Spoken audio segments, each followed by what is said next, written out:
நிச்சயமாக ரிதி. திண்டுக்கல் மாவட்டம் கொடைக்கானல் ஒரு பிரசித்தி பெற்ற சுற்றுலா தலங்களாக இருந்து வருகிறது. இந்நிலையில் கொடைக்கானலுக்கு வெளிநாடு மட்டுமின்றி வெளி மாவட்டங்கள், மாநிலங்களிலிருந்து அதிகமாக சுற்றுலா பயணிகள் வருவது வழக்கம்.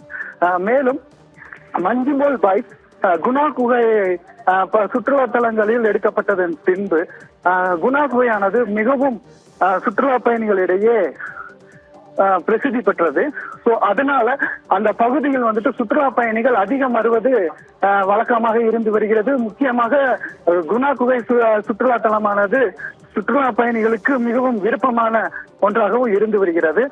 இந்நிலையில் அப்பகுதியில் உள்ள குரங்குகள், வனப்பகுதியில் இருக்கும் குரங்குகள் சுற்றுலா பயணிகளிடம் இருக்கும் தின்பண்டங்கள், அவர்களுடைய பணப்பையை எடுத்து செல்வது வழக்கமாக இருந்து வருகிறது.